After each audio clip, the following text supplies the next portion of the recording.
Modelling এর ভয় অনেক কিছু।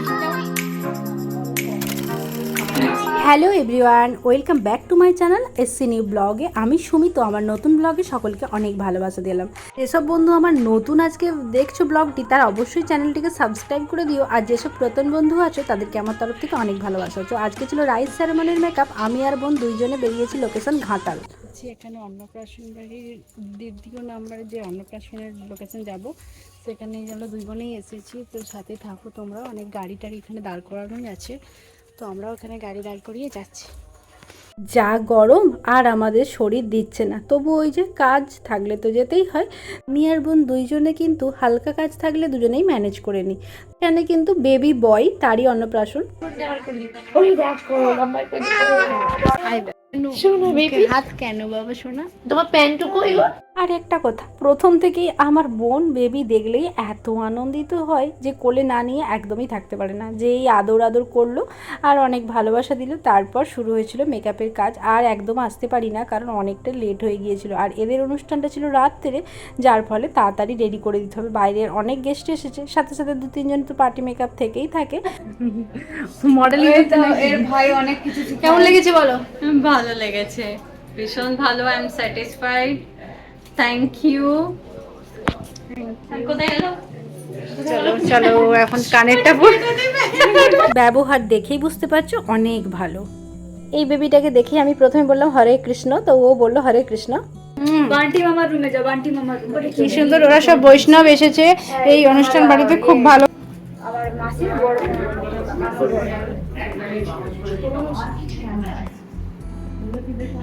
এই হচ্ছে সুনিতা, সুনিতাকে সাজানো হয়েছে পাটিলুক। ভালো লেগেছে গো? অনেক সুন্দর লাগছে। পছন্দ হয়েছে ওর একটা লুকটা একেবারে। ওর ব্যবহারও ভীষণ ভালো। ও একটা করেছে। তো চলো, আমাদের রাত হয়ে গেছে, ফিরবো বাড়ি, টাটা। এদের পুরো ফ্যামিলি থাকে হচ্ছে হায়দ্রাবাদ। তো এইও হচ্ছে এক চেনা জানার মধ্যেই, মানে খড়ারে আমাদের এক সূত্র ধরে সাজানো হয়েছিল। তাদের দেখে পছন্দ হওয়ায় তাদের আত্মীয়তার বাড়ি, মানে বাইরে থাকে, এখানে অনুষ্ঠান পর্ব হচ্ছে, এখানে এসেছি। ওদের এই যে রাত্রে অনুষ্ঠান, আর সাথে সাথে সব রকমের মেকআপ আমাদেরকে দিয়েই করানো হয়েছে। তো চলো যাই।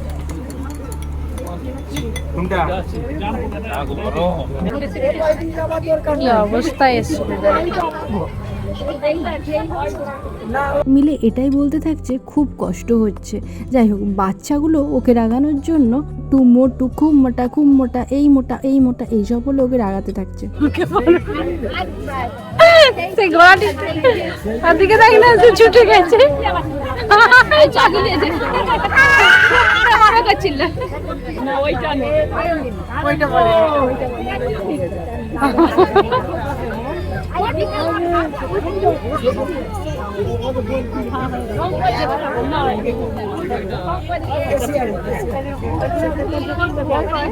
আর জানো তো, ব্লগ কন্টিনিউ করি না, কারণ রাত্রে দুটি ওখানেই খাওয়া দাওয়া করে বাড়ি ফিরেছিলাম।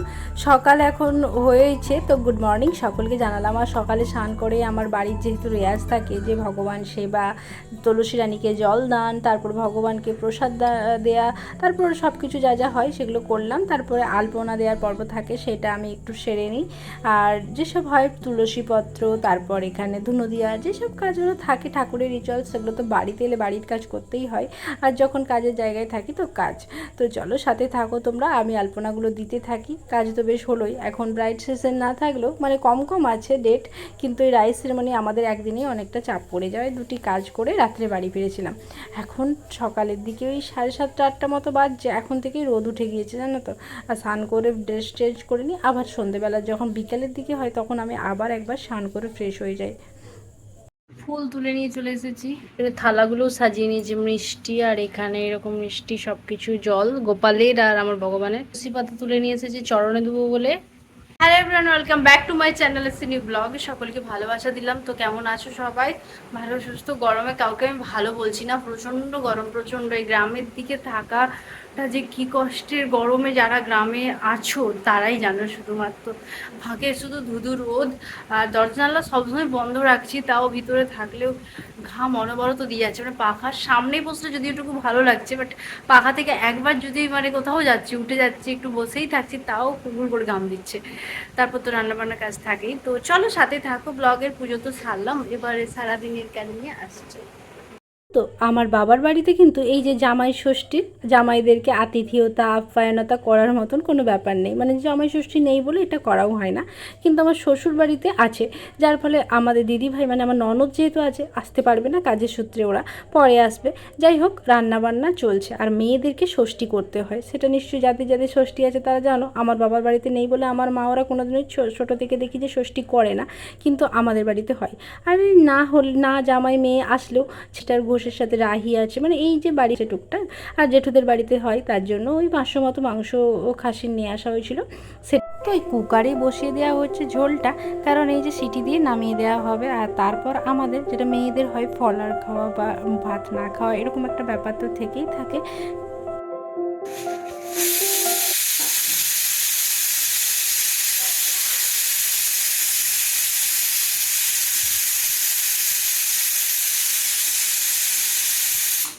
ওই 3টের মতো সিটি দেওয়া হয়েছে, সুন্দর সিদ্ধও হয়ে গেছে, কারণ এই পিসগুলো একটু ছোটও ছিল, যার ফলে যাতে সিদ্ধটা ভালো হয়। রাহি তো খাবে, তার জন্য একটু সিদ্ধ ঠিকঠাক হওয়ার জন্যে ভালো মতো দেখছি সিদ্ধ হয়ে গেছে। তো বাটিতে ভাগ করে নেওয়া হবে, তারপর আমাদের খাওয়া দাওয়ার আয়োজনগুলি করব।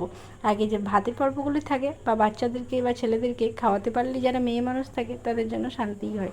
যাই হোক, ওদের খাবারগুলো রেডি করে দেওয়ার পর আমি আর শাশুড়ি মা আর যেসব আছে সবাই বাড়ির মেয়েরা সবাই মিলে খাবার দাবার খাবো। তো হয়ে গেছে, ওরাও খেয়ে নিয়েছে। তারপর আমি আমার সব খাবার দাবার নিয়ে বসেছি, মানে দই বসিয়েছিলাম ফ্রিজে ছিল, আম আছে, কলা আছে, মুরগি আছে, এখানে চিড়ে ভিজে আছে, আর সাথে আমি চিনি দিয়ে আর একটু সন্দেশ ছিল বাড়িতে, সেটাই মিলেমিশে খাবো। কিন্তু এটা চামচ দিয়ে খেলে একটু ভালোই হতো, চামচ হাতের কাছে ছিল না বলে চটকাবো আর কী করে, তাই হাতে করে মেখে নিয়ে তারপর খাওয়া দাওয়া সারবো। তো এই হচ্ছে আমের টুকরো, সব কিছু নিয়ে বসে পড়েছি খাওয়া দাওয়ার জন্য। এইভাবে ষষ্ঠীটা পালন করব। আর কিছু জামাই থাকলে বা বাড়িতে যখন জামাই আসবে, আমার মেয়ের বিয়ে হলে, তখন কিন্তু সাজিয়ে গুছিয়ে ভালো করে দেবো। কিন্তু এই মেয়ে মানুষ যখন খেতে বসেছি, সব মিলেমিশে একসাথেই নিয়ে বসে পড়েছি খাবার দাবারের জন্য। তো আমি কিন্তু এই প্রথমবারই খেয়ে দেখলাম এরকম খাবারটা, আমার বেশ ভালো লেগেছে। অন্যবার খেয়ে থাকি লুচি না হয় মুড়ি, কিন্তু এইবারে এতটাই গরম ছিল, তার জন্য এই হালকা ঠান্ডা হওয়ার জন্য দই দিয়ে মিষ্টি চিড়ে সব রকমের দিয়ে খাবারটা খেতে থাকছি, যাতে আমার ওই অ্যাসিডিটির সমস্যাটা না হয়। না হলে ওই ভাতটা না খেয়ে আমরা লুচি পরোটা বা মুড়ি খেয়ে থাকি। তো চলো সব কিছু চটকে নিচ্ছি, তারপর চামচে করে খেতে থাকবো। আর খেতে খেতে তাহলে আমার এই ব্লগটি শেষ করলাম। তোমরাও কে কেমনভাবে জামাই ষষ্ঠী পালন করেছে সেটাই ব্লগেই দেখতে পাবো, তো কমেন্ট করে জানিও। রাহিকে দিলাম, রাহি কিন্তু ভাত খেয়েছে মাংস দিয়ে বলে একদম খেতে চাইছে না। যাই হোক, আমরা খেতে থাকি। আমি প্রতিটা জামাই এবং শাশুড়ি মা সকলকেই অনেক অনেক শুভেচ্ছা জানাচ্ছি, যেমন প্রতিটা বছর তাদের এই জামাই ষষ্ঠীর জীবনটি আনন্দিতভাবেই কাটে, এই কামনা আমি ঈশ্বরের কাছে করলাম।